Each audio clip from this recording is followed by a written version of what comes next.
Assalamualaikum warahmatullahi wabarakatuh.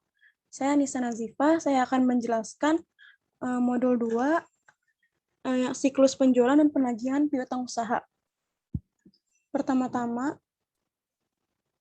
ada ICQ yang telah diisi oleh Lita. Ini ada untuk bagian penjualan, untuk poin 1 sampai 11 itu jawabannya kebanyakan iya atau iya semua. Jadi sebagian besar sudah menjalankan internal control dengan baik. Untuk poin nomor 12, apakah penjualan tersebut di bawah ini prosedurnya sama dengan penjualan kredit? Itu penjualan tunai iya, penjualan COD iya, penjualan kepada karyawan, dan penjualan barang B atau S itu tidak dilakukan. Jadi tidak relevan jawabannya. Nomor 13, bila tidak, apakah prosedur cukup meyakinkan bahwa hasil penjualan benar diterima dengan baik dan dibukukan sebagaimana seharusnya, tidak relevan atau tidak dilakukan? Apakah nota kredit terkontrol dengan pemberian nomor urut tercetak? Tidak. Diotorisasi? Iya. Belangko yang belum digunakan terkontrol dengan baik? Iya. Apakah dibuat daftar formulir order penjualan, DO, faktur, dan nota kredit? Iya. Bila iya, apakah dibina dengan up to date? Iya. Dilakukan pembaruan secara berkala. Untuk nomor 17 sampai 19 itu semuanya iya. Jadi dapat diambil kesimpulan kalau di bagian penjualan ini sudah dilakukan internal control dengan baik oleh PT Subus. Lanjut ke bagian piutang. Nomor 20, apakah dibuat kartu piutang? Iya. Apakah secara bulanan atau kuartalan diadakan pencocokan saldo perkiraan kontrol atau buku besar piutang dengan kartu piutang? Iya. Apakah pengamanan fisik piutang cukup? Iya. Apakah hanya orang tertentu yang memegangnya? Iya. Untuk pencatatan kartu piutang secara bergilir? Tidak. Terpisah dari yang mengerjakan buku besar? Iya. Nomor 22, apakah perkiraan piutang pelanggan secara kredit diteliti mengenai pelanggan yang sering terlambat?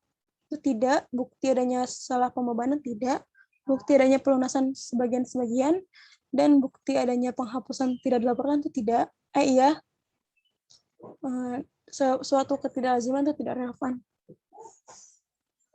Selanjutnya untuk apakah setiap bulan dikirimkan rekening koran? Itu tidak.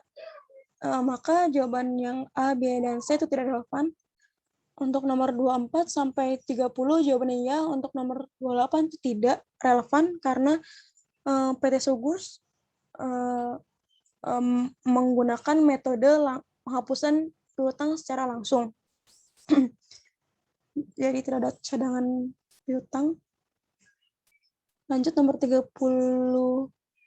Nomor 30, penagihan dibuatkan bukti kwitansi? Iya. Kwitansi diberi nomor urut tercetak? Tidak. Dibuat setelah diperiksa lebih dahulu? Iya. Apakah bagian akuntansi memperhatikan nomor urutannya? Tidak. Nomor 31, apakah penerimaan berupa cek mundur atau giro diberikan ke bagian akuntansi? Iya. Apakah hasil penagihan langsung diserahkan kepada kasir dalam waktu yang tidak terlalu lama dan dalam jumlah yang seharusnya diterima? Tidak relevan.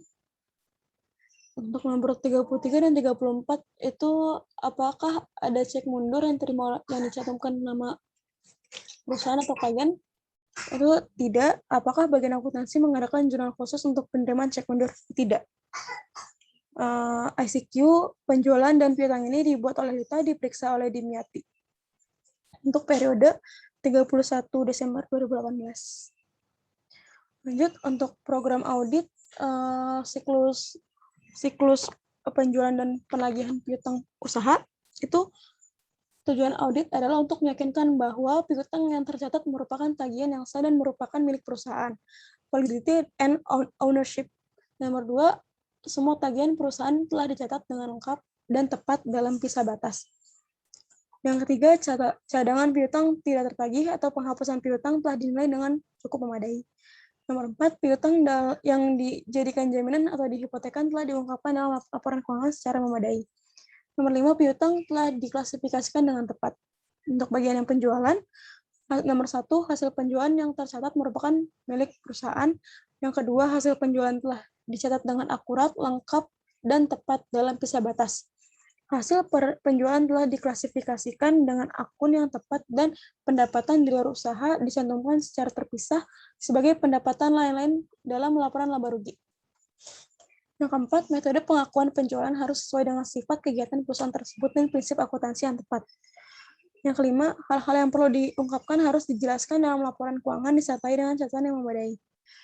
Kita lanjut ke prosedur audit. Untuk piutang usaha, yang pertama, minta daftar piutang terdiri atas nama, alamat pelanggan, nomor faktur, tanggal faktur, dan jumlahnya, serta cocokan dengan saldo di buku besar. Itu telah dilakukan, bisa dilihat daftar piutang usaha, itu ada di buku 1, halaman 52. Itu ada daftar piutang usaha per 31 Desember 2018. Lanjut nomor 2, pelajari kebijakan akuntansi perusahaan mengenai pengakuan pendapatan dan cocokan apakah sesuai dengan prinsip akuntansi yang berlaku umum, serta pelajari juga kebijakan pemberian kredit. Nah, ini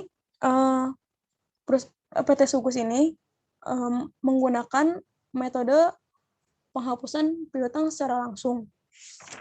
Dan untuk pengakuan pendapatan itu penjualan diakui pada saat penyerahan barang kepada langganan dan kredit utamanya selama 1 bulan. Lanjut, nomor 3, lakukan analisis rasio mengenai perputaran piutang atau receivable turnover dan prosedur analitis. Nah, ini rasio perputaran piutangnya. Jadi dicari receivable turnover tahun 2017 dan 2018.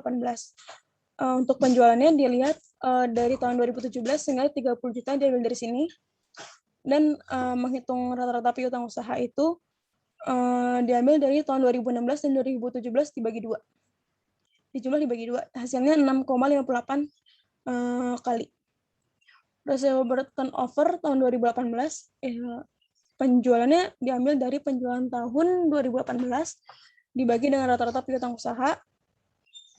Ini 10 juta diambil dari rata-rata piutang usaha itu 2000 piutang usaha tahun 2017 dan 2018 ditambah dibagi 2. Hasilnya 4,16.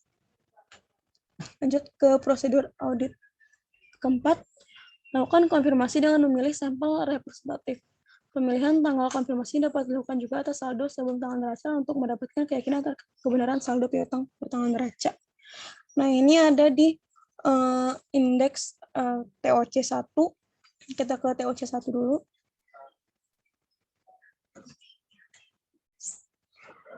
Nah, di TOC 1 ini kita bisa melihat ada nomor dan tanggal surat jalan, nomor dan tanggal faktur penjualan, nama pelanggan, jumlah piutangnya, apakah sudah diperiksa bukti pendukungnya, otorisasinya, footing, serta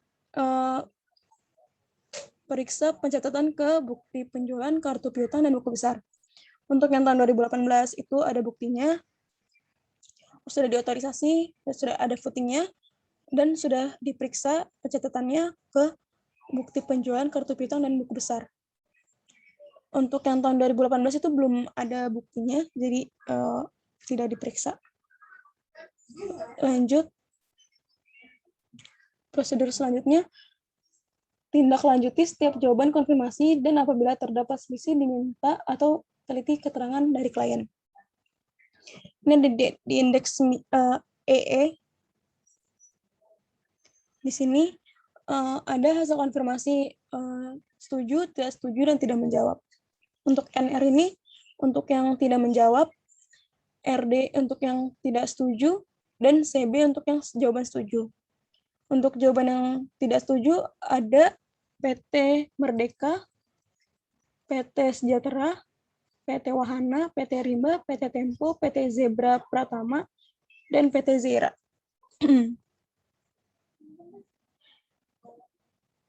Ini untuk masing-masing jawaban yang tidak setuju ada jurnal koreksinya di schedule utamanya di sini. Bisa dilihat di sini, nanti kita akan bahas. Lanjut, untuk tanggal pengiriman konfirmasi piutang itu ada 2 kali, tanggal 14 Januari dan tanggal 1 Februari. Ini untuk pengiriman pertama, saldo menurut konfirmasinya itu 272, ada 2 konfirmasi yang menyatakan setuju. Selisih yang dilaporkan ada 7 senilai 574.931.500. Dan selisih dengan pembukuan klien tuh 44.900. Yang tidak kembali atau tidak menjawab itu ada 11.088.141.740 rupiah. Dan total yang dikirim ada 11.990.973.240. Total piutang usaha untuk tahun 2018 ada 11.990.973.240 rupiah. Nah, untuk menghitung persentase tahun berjalan itu, caranya ini yang saldo menurut konfirmasi dibagi sama total piutang usaha tahun 2018. Semuanya dibagi, yang selisih ini dibagi hasilnya 4,8, selisih dengan pembukuan hasilnya 0,4, dan yang total yang tidak kembali itu ada 92,5. Untuk persentase yang tahun lalu, dibagi dengan total piutang usaha tahun 2017. Ini hasilnya. Yang kedua, ini pengiriman konfirmasi yang kedua tanggal 1 Februari 2019. Karena kebanyakan yang menjawab di pengiriman yang pertama, jadi yang kedua ini cuma sedikit. Saldo konfirmasinya cuma 1, senilai 10.357.027.600. Dengan selisihnya 11 juta, yang tidak menjawab itu 742.114.140. Dengan total yang dikirim 11.990.973.240 rupiah. Untuk menghitung persentase tahun berjalannya, sama dengan yang tadi, saldo menurut konfirmasi dibagi dengan total piutang usaha tahun 2018, ini tahun 2018 ya. Untuk yang selisih juga begitu, 11 juta dibagi ini, dan yang tidak kembali atau NR 700 ini dibagi dengan yang 11 miliar ini. Untuk persentase tahun lalu sama, tetapi yang dibaginya dengan yang tahun 2017. Lanjut ke prosedur audit lagi. Nomor 6. Bila konfirmasi yang dikirim tidak diterima jawaban atau tidak dapat dilakukan konfirmasi, lakukan alternatif prosedur lainnya, misal dengan memeriksa bukti. Nah, ini dilakukan. Nomor 7, lakukan subsequent receipt test terhadap pembayaran piutang setelah tanggal neraca atau laporan posisi keuangan. Ini ada di indeks EE yang tadi. Ini penerimaan setelah tanggal laporan posisi keuangan sampai dengan 28 Februari 2019. Dengan jumlah 11.935.073.240 rupiah.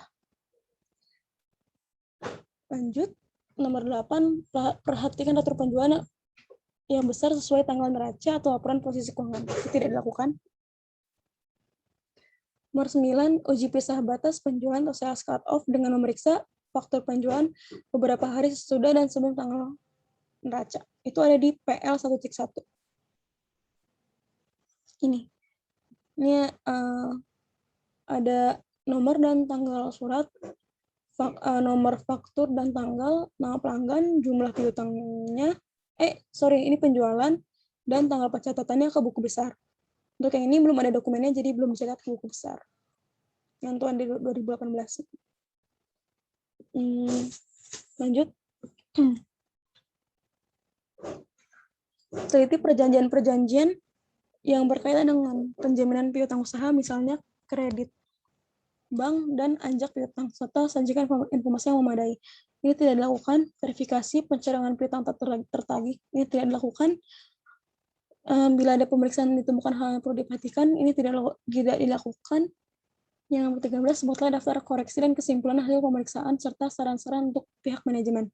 Ini ada di schedule utama, yaitu schedule E. Kita ke schedule E. Schedule piutang. Nah, ini ada yang hasil konfirmasi di buku halaman 56. Ini dibikin jurnal koreksinya. penyesuaian.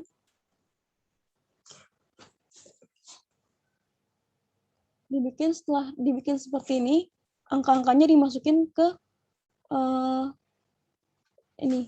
ke pare.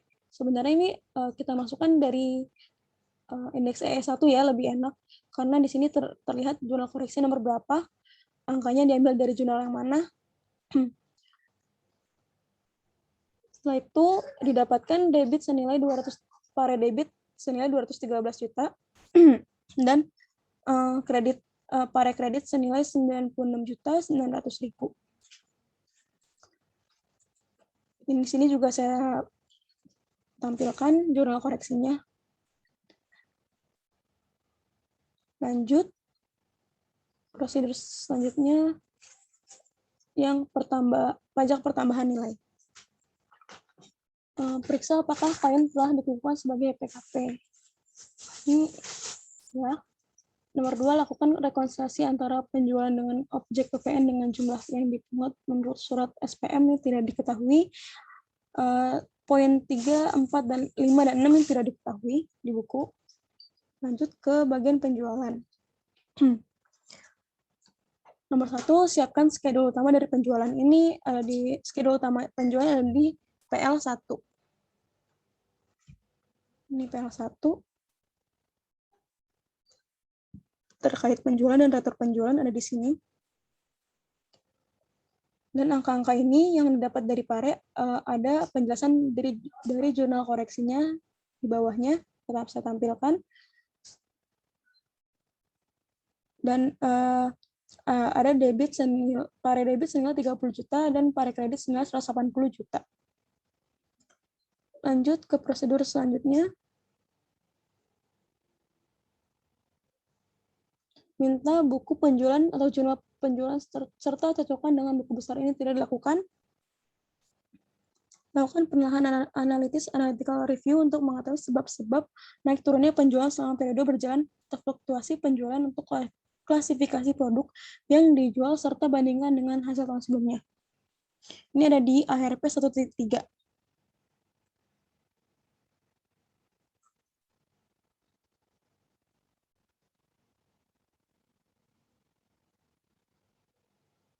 Di sini bisa dilihat kenaikan atau penurunan penjualan dari tahun sebelumnya.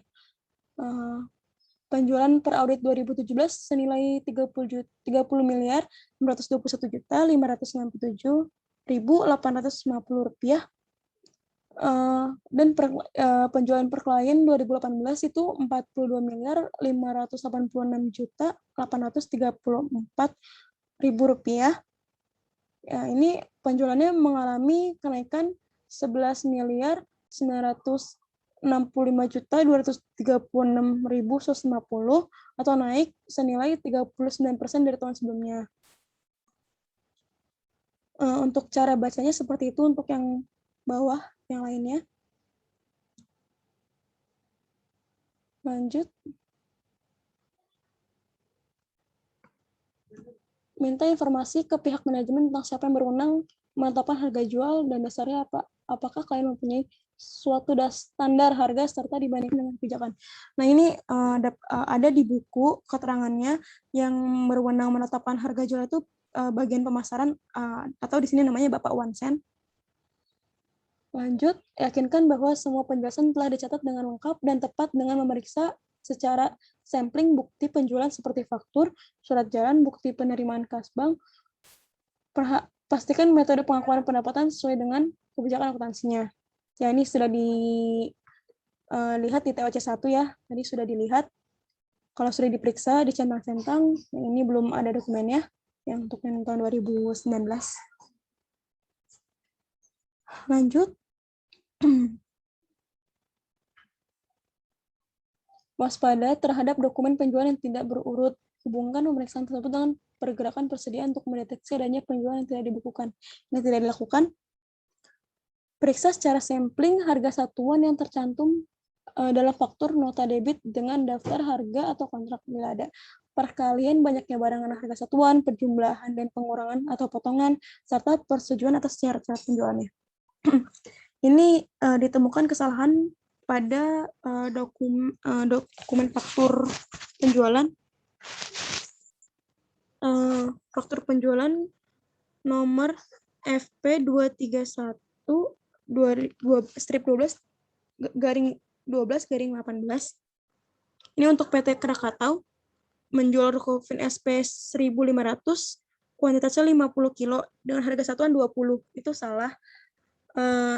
Bila dikalikan kuantitas dengan harga satuannya, jumlahnya tidak 10 juta.